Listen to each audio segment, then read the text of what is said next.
പറയാടാ.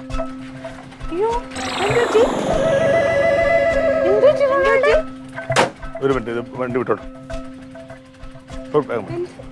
ഇത് നല്ലോണം പറ്റിട്ടുണ്ടല്ലോ. എവിടെ പോയി വീണടാ നീ?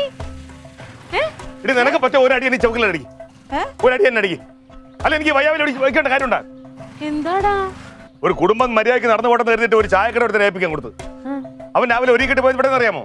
റിനോവേഷൻ ഒന്നല്ല, പാർട്ടി മീറ്റിംഗ് നടത്താനായിട്ട്. DDT പാർട്ടി ഓഫീസാക്കി മാറ്റാൻ പോണത്. എന്താടാ കേക്കണേ? നടരാജ് ഫ്ലെക്സ് കത്തിച്ച് RDPയുടെ ഒരു വിഷയം അവിടെ ഒന്ന് പറഞ്ഞുണ്ട്.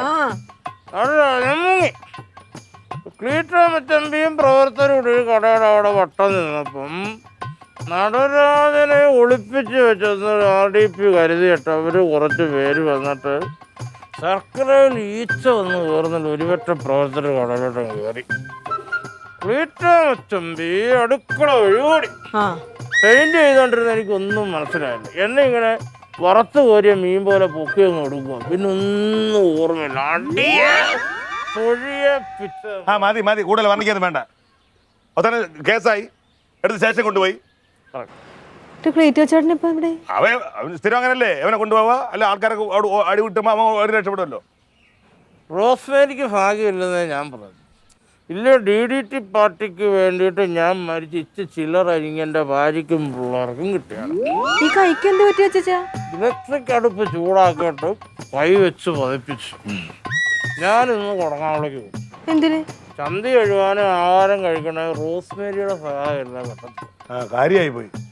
ആ സഹായം വിളിച്ചോണ്ടിരിക്കുക. ആ റെസ്റ്റോറൻറ്റ് എന്തൊക്കെ കുഴപ്പമുണ്ട്. ആ മതിലിടിഞ്ഞ് വിടുന്നോ, കമ്പി പൊട്ടി കളഞ്ഞെന്നോ, അവരെ ആക്രമണം നശിപ്പിച്ചാണെന്നില്ല അവര്. ഫുഡെല്ലാം അടിച്ച് പൊട്ടിച്ചിട്ടുണ്ട്.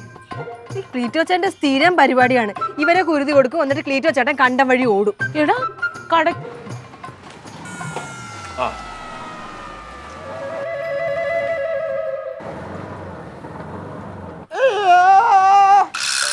ആരെങ്കിലും ഒന്ന് ഓടിയോ?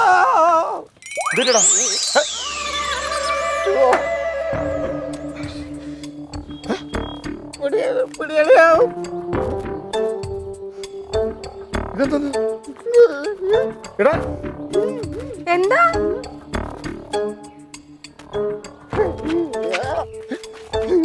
എന്ത് പറ്റത്? ആശുപത്രി പോണോ? എന്ത് പറ്റി? എടാ നീ എങ്ങനെ ഇങ്ങനെ ആയടാ? അടിക്കാൻ വന്നപ്പോ ഓടി ഞാൻ അടുക്കളയിൽ കയറി ഒളിക്കാൻ പോയി. അതുവരെ അവൻ പറഞ്ഞു. നീ അതുവഴി പോയി രക്ഷപ്പെട്ടില്ലേ? ഞാൻ അടുക്കളയിൽ ഓടിച്ചിരുന്നു. ഒരു ഗ്രൈൻഡർ ഇതിനകത്ത് കയറി ഒളിച്ചിരുന്നു. ഏതോ തെണ്ടി അടിക്കാൻ വന്നവൻ ലൈറ്റില്ലാത്തോണ്ട് സ്വിച്ച് ഇട്ട് ഗ്രൈൻഡറിന്റെ സ്വിച്ചാണ് അവൻ മാറിയിട്ടത്. ഒരു 4 കറക്ക കറങ്ങിക്കാത്ത നീ ഒന്ന് ആട്ടി നിർത്താൻ പറ്റണില്ല.